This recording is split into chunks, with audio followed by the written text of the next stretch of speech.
ማለት ወደዚህ እንዳትመጣ አድርጋት። እሺ አንሹ። አንቺ የት ነሽ?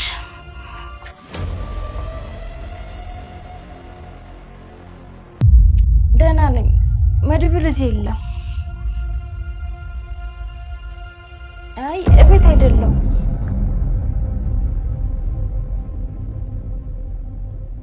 ቁልፍም አላስቀምጥልሽ። ትንሽ ጠብቂኝ እመጣለሁ እኮ በቃ ትንሽ ጠብቂኝ።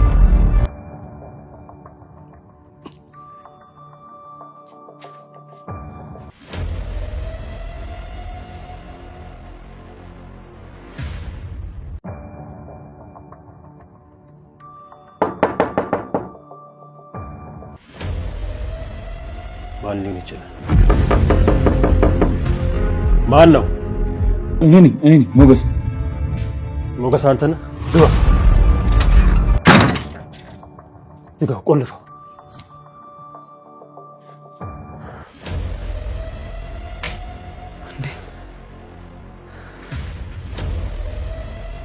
ዝና ነው የወደቀው? ሞገስ ነግሬህ ነበር። ይህንን ደደብ አልምራውም ብዬ ነው። በእጅ ያስገባዋለሁ ብዬ ነው። እንዴት ጣልክ? በምን ጣልከው? ሞገስ አሁን ይሄ ለኔ የሚጠይቅ ነው? ገርሞኝ እኮ ነው። እንዴ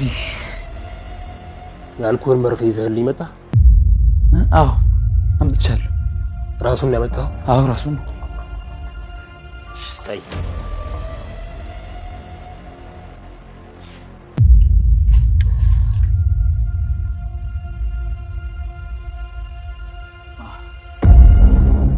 አምጣው። ሰላም እንደምን አላችሁ ውድ የምሳሌ ድራማ ተከታታዮች።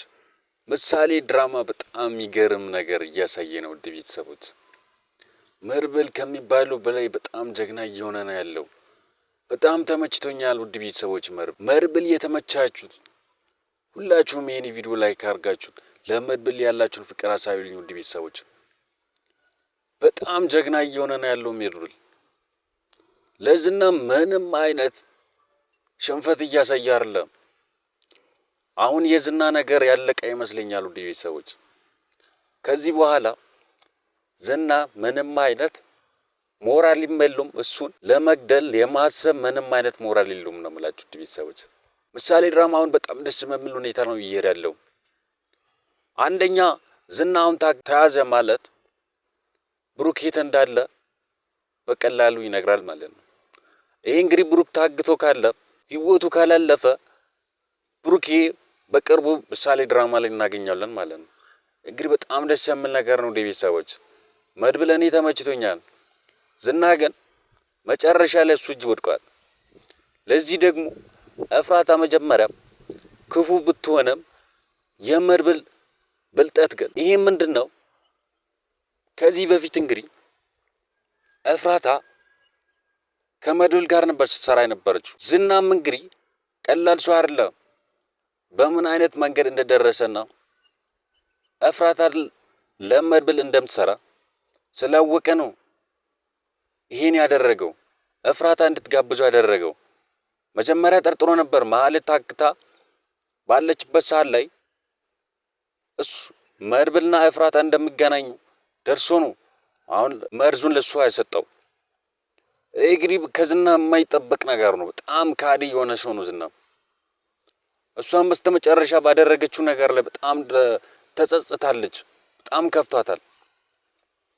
ልክ አልሰራችም እሷም ብትሆን። እኔ በተደጋጋሚ በዝና ዙሪያ ላይ የማነሳው ሀሳብ ሁሉም ቢሆን ዝና ራስ ወዳጅና በጣም ክፉ የሆነ ሰው ነው። እንደሰማችሁት ከሆነ አስወግጅ ያለው አይነት ነገር ስትለው ጊዜ ወስተሽ ጣሊው ነበር ያለው። ይሄ ማለት ራሱን ከወንጀል ነፃ እያደረገ ነው ያለው፣ ከንኪክ ውጭ እያደረገ ነው ያለው። እሷ ላይ ነው ወንጀሉን እያዞረ ያለው ራሱን ነፃ አውጥቶ ማለት ነው። ይሄ በጣም መጥፎ ሰው ነው። ከዚህ ተግባር አሁን ማለትም ብትሆን መማር ነው አለባት። ምክንያቱም ዛሬ እንደዚህ ያለው እሷ አሁን ማለት መንገር ነው አለባት። ማለትም ብትሆን ከሱ ጋር ከምትሰራ ከመድብል ጋር ብትሰራ ኖሮ ይበልጥ አንደኛ ሰላማውንም ታገኛለች፣ ሁለተኛ ደግሞ አሪፍም ይከፈልላታል። ይሄ ዝና የሚባለው ሰውዬ ምንም ብትሰራ አንድ ብር አይከፍልላትም። ለራሱ ነው። በጣም መጥፎ ሰው ነው። ቤተሰቦች ምሳሌ ድራማ እንግዲህ በጣም በሚገርም ሁኔታ እየሄደ ነው ያለው። አሁን ተመችቶኛል። ዝና እንግዲህ በጣም ፈሪ እንደሆነና ምንም አቅም እንደሌለው እያሳየ ነው ያለው። ይህ እንግዲህ በጣም ደስ የሚል ነገር ነው። ቤተሰቦች ይህን ድራማ እየተከታተላችሁት ይህን ቻናል ሳብስክራይብ ያላደረጋችሁት ሁላችሁም ሳብስክራይብ እያደረጋችሁት ቤተሰብ ከሆናችሁ ደግሞ ይህን ቪዲዮ ለብዙ ሰው እንዲደርስ ሼር በማድረግ ለዚህ ቻናል ያለውን ፍቅር አሳዩልኝ ውድ ቤተሰቦች። ሌላው ዝና እንግዲህ አሁን ያለው አማራጭ እሱ ወርቆ የአካሌ ሞሲሳም ቢሆን በቅርብ መርብል እንደሚይዝ እኔ ምንም ስጋት የለኝም ውድ ቤተሰቦች። እስኪ በእኔ ሀሳብ የምትስማሙት ሁላችሁም ይህን ቪዲዮ ላይክ አድርጋችሁት ለድራማው ያላችሁን ፍቅር አሳዩልኝ ውድ ቤተሰቦች። ሞገስም አላመንም። ሞገስም ቢሆን ከዚህ በኋላ ነፃነቱን ያገኛል ማለት ነው። ሉላም ብትሆን ከዛ ከጭንቀት ትወጣለች በምንም ታሪክ ማለት ነው። ከዚህ በኋላ መድብልን የመጋፈጥ ምንም አይነት ሞራል የለውም ነው የምላችሁ።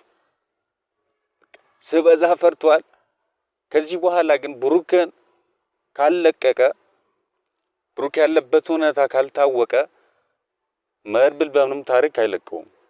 አሁን ግን እነሱ ማድረግ ያለባቸው ሌላ ሰው ሳይደርስ ምናልባት ማለትም ከደረሰች ጥሩ አይመጣም። ስለዚህ ፈጥኖ ማውጣት ነው ያለባቸው። ሲወስዱም ደግሞ ወጣ አድርጎ ሌላ ቦታ ነው ማስቀመጥ ያለባቸው። ይሄ ካልሆነ ግን እነሱ ላይ የሚመጣው ነገር በጣም ከባድ ነገር ነው የሚሆነው። ቤተሰቦች ማለት እንግዲህ እሱን በጣም ስለምትፈራ ለሌሎቹ ለጓደኞቹም ይሁን ለፖሊሶቹም አመልክታ ልታስይዞት ትችላለች። ስለዚህ እነሱ ማድረግ ያለባቸው ምንድነው ማለትንም ጭምራውን ማሰር ነው ያለባቸው። እሷም ካልተያዘች አሁን ስራችሁ ይከሽፋል ማለት ነው። በጣም አደጋ ውስጥ ነው ስራችሁ። ይሄ ነገር ማለት አሁን ካልተያዘች በጣም ችግር ልትፈጥር ትችላለች። ወደ ቤተሰቦች እስኪ እናንተስ ምን ትላላችሁ? ሀሳብ አስተያየታችሁን ኮሜንት ሴክሽን ላይ አስቀምጡልኝ። ሌላው በቀጣዩ ክፍል ምን ልናይ እንችላለን? ሌላ ሰው እነሱ ሳይወጡ ሰው ይደርሳል ወይስ በስነ ስርዓት እቅራችሁ ይሳካል? አብረን የምናይ ይሆናል። ውድ ቤተሰቦች እስከዛው ድረስ ሀሳብ አስተያየታችሁን በድራማ ዙሪያ ላይ መሆን አለበት ወይንም ደግሞ መስተካከል አለበት የምትሉት ነገር ካለ ኮሜንት ሴክሽን ላይ እያስቀመጣችሁ አብሮነታችሁን አሳዩልኝ። ውድ ቤተሰቦች በቀጣዩ ክፍል እስክንገናኝ ድረስ በያላችሁበት በዓለም ዳርቻ ሁሉ ሰላማችሁ ይብዛልኝ። ቻው።